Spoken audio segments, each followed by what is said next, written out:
We used to sell fur from Neil Lake and come this way. The price used to be good with that, huh? So we had to come this way. That's how we met each other. I met him here. It was quite a long time ago. Bima na nanti in the 50s kagi next car graduate 67 age kagi kita. I went out with them a lot of years before. Pamoy sa wigamat. Kagi piha tawag itsaga Toyota. At mamani gipabat sa hatsa utaga pagtaguta pa sa. Pamana puro mo tigistago kaya. Mag-test me gipin pa itatagutan mo. Kagi next car to.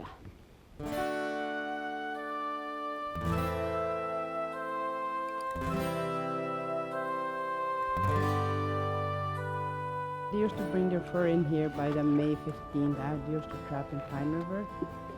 And Butuxman, I started to hear about his name.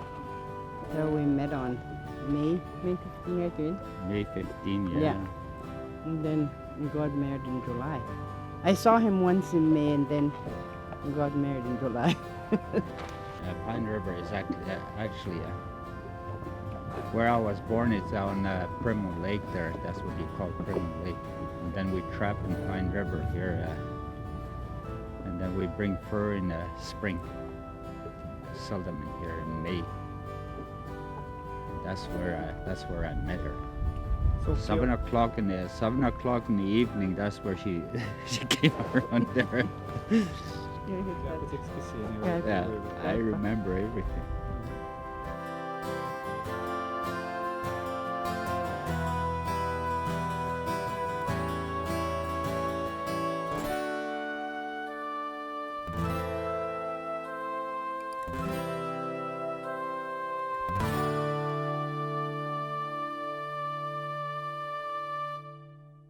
We met in Prince Albert.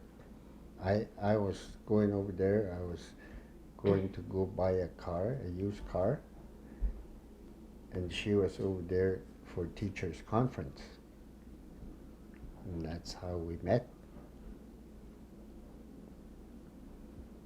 And that was 22 years ago. But we went to the same school and we never even met. We went to Carleton High, but not until after we were out of school did we realize that we had gone to the same school and we never met. Yeah.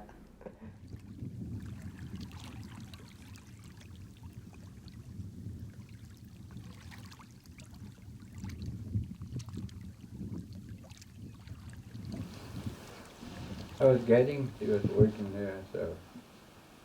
I was working in the kitchen. It was a summer job. I was going to university, so I got a job at the lodge. And I bugged him to take me fishing. They told me he was the best guide. And he was the only one that wasn't married. But I didn't know that. I thought he had a family already because I could see where he stayed. I saw his sister, and his sister has a bunch of kids. And so I thought that was his family. But I bugged him, and he kept making all these excuses. He didn't want to take me fishing. Finally he did. Then I didn't have to ask anymore. I wouldn't have kept going fishing with him if I didn't catch any fish. Yeah, we got lots of fish, lots of big fish. He actually taught me how to fly fish. I was interested in it because my dad could fly fish. And one of my brothers was learning. And he was the only guy there that could fly fish.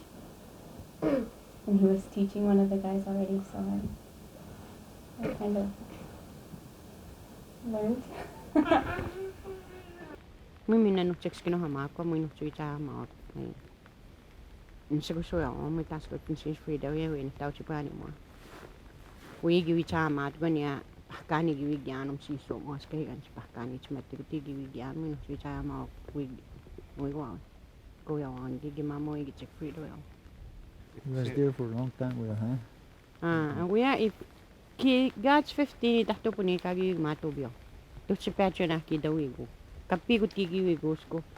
Kelly to FCC. How many years to go out to Magawi? 20 years? 27 years? Na to kita parang gagi to ito tayo igit go out. Gue guhay san ho. Square no to asin sa. Square kapi mi ni suigit sik sigo stoyawa. Kapi in the same house ini suigit sik sigon stok taw yoga kaya mi ta. Insik situ mani giga sino humag.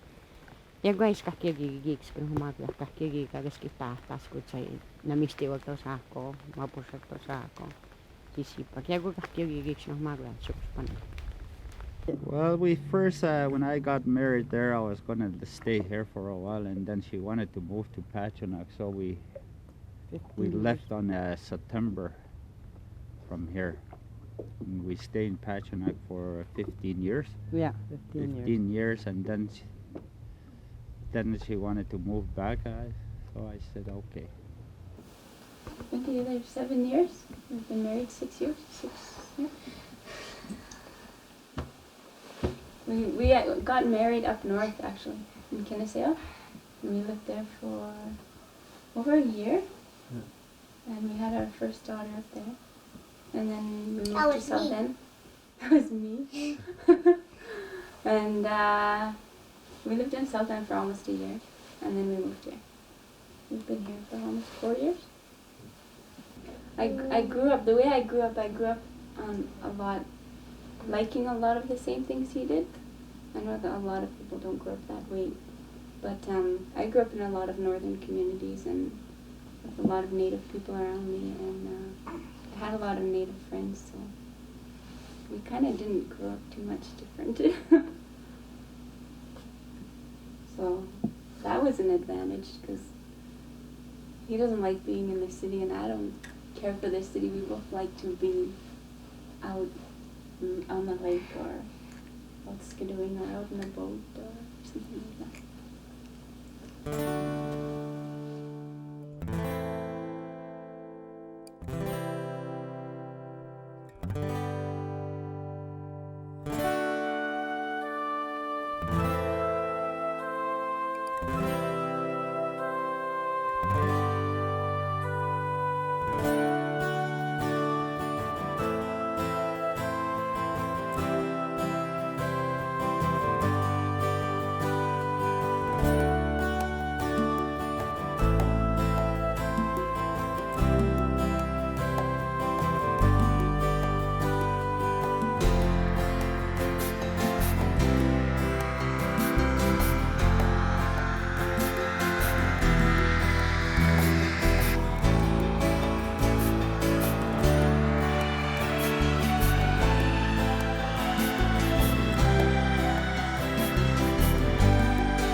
But my dad and my grandfather were both hunters and fishermen. So I grew up on lots of wild meat and ducks and geese and lots of fish.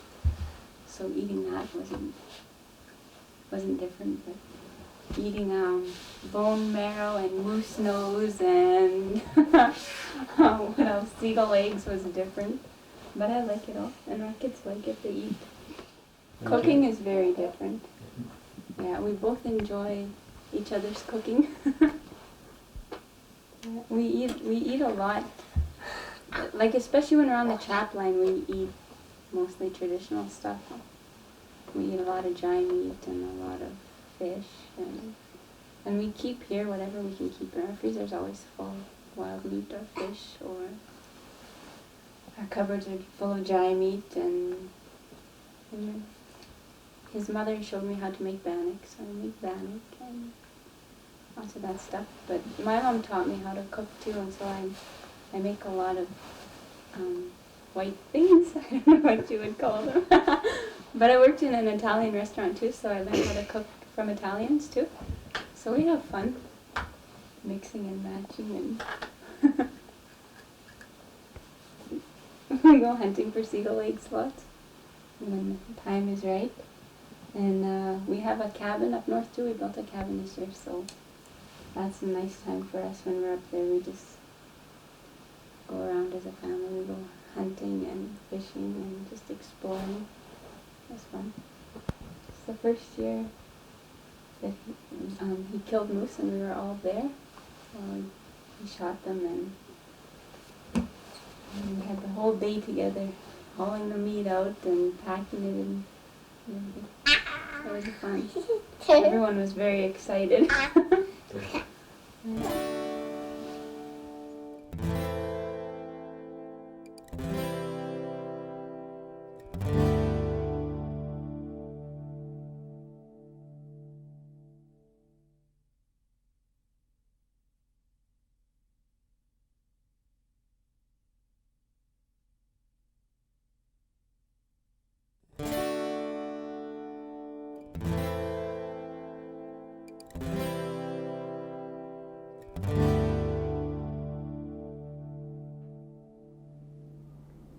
I didn't find no barrier in that because to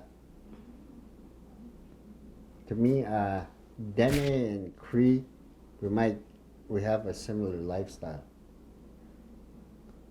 but I think like trapping and stuff like that, maybe it's different, but we never. We did go to places like I took her to share rabbit snares and hunting and stuff like that. Another thing that surprised me that like the way that Dene people, the way they make fish, like especially whitefish, they call it a Bible, and the way you got it, like you cut it like this, and then across like this, and then you hang it out to dry. You scale the whitefish, take the bones out, and that's how you hang out in the sun, like or even smoke it, and that's how you dry it. And she didn't know nothing, like you didn't know that the Crees didn't do that. That's what she said. Sometimes we had trouble understanding each other. Not really a language barrier, but sometimes when somebody says something in Cree and they translate it into English, it means something different than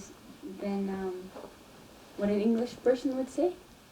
So sometimes he would say something or I would say something and we would think it meant something else. But after I got to know a lot of his relatives and I started to understand how they translated things, then I began to understand better. And he got to know my family and how we say things. My family is very, they like to joke around a lot, so I would joke around with him and he didn't know I was joking around. But we never really had any trouble getting along. Living with a Cree too is totally different from being a Dene because of your language barrier. Like, I don't know, I think that it does something when you talk in English and then in your language sometimes you use your own language, like it might hurt the person more in your own language when you talk, or you can be very gentle with it too. And when you say in Dene, and then because we use one language, like what you would say in Dene in your own language, and then it's like translating, when a lot of things we say in our language are funny story, like it's funny when you tell the story in Dene in your language, it's a funny, and then when you translate that, it's not as funny as it was. That's how it is in our marriage too, like the way I would talk to Charlene, like it makes me wonder how would that be if I had to say that in Dene, It's a lot about, I think it's a lot about about living with somebody that's not your kind. It's about two people. I don't know if it's different from any, but the only thing is the language is the. Yeah, well, that's what the focus is, I think. we moved to La Loche, and everybody over there speaks very fluent Dene, so I felt kind of left out a lot of times. And sometimes I thought that people might be talking about me, even though they probably weren't, you know.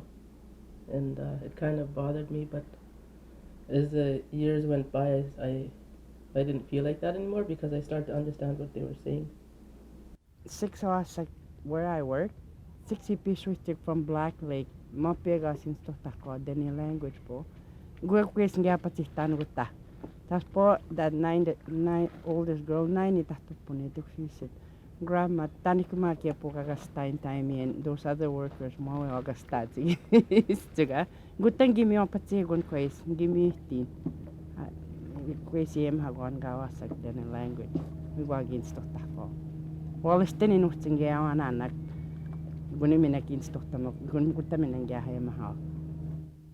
No problem in there. I like. That's why I always go there. Because he talks Cree to me all the time, and me, I talk English back. Sometimes I talk Cree with him a little bit. What is easy for me, but when it's hard for me, I just can explain it. So I have to say it in English. But he understands what I was talking about all the time. Guys, mountain is the one man niya uma. It's free country. Tas good kitipim so no. Go we sto au got tipim so we au got tan sigo so asim so iti to ta chika. Tipih man nu tamo got one excuse to tem ho no time ha chika. Ya gumana po got mo. I regret now that my kids are growing is that they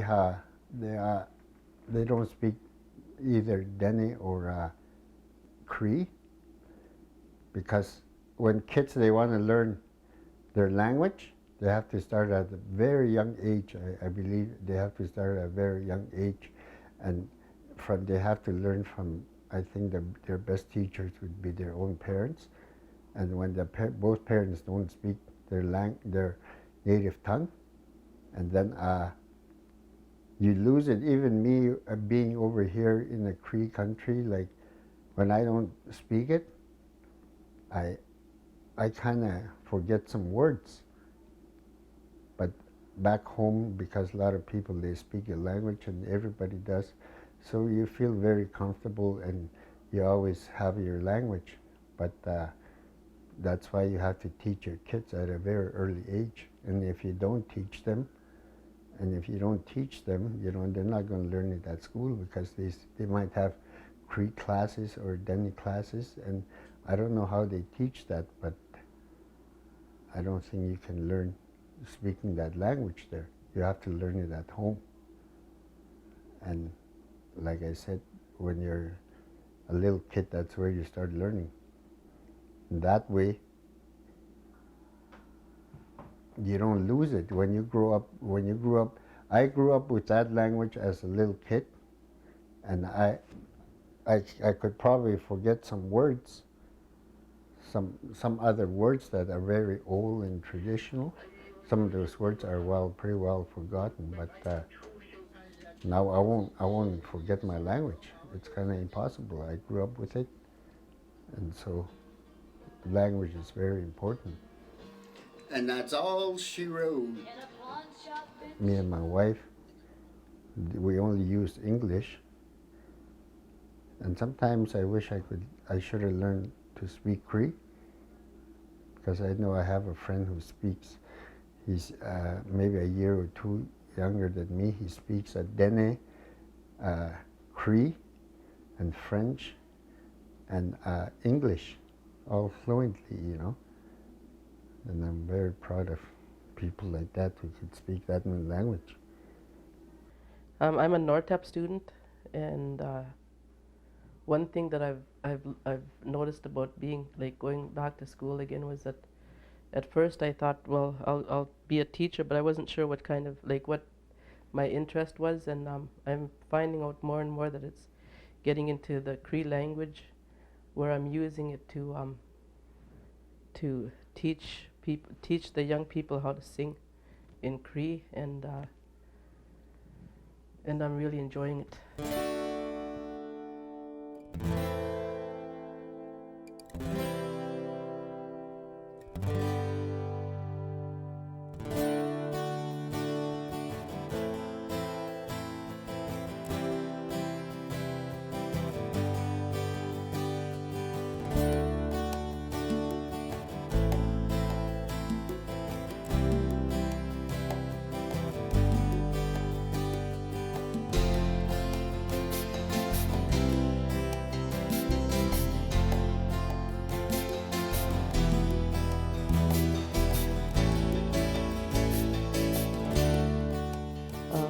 I'm hoping that soon I'll be able to do a tape, a Cree singing tape with singing on it, and it'll be used in the classroom. That's what one of my goals is, and to write some songs in Cree. And the songs that I would really like to write that I've been thinking about is the values that we were taught when we were young, about sharing and caring and respect, and those kind of values that we were taught by our grandparents, and then I would like to sing about those in Cree.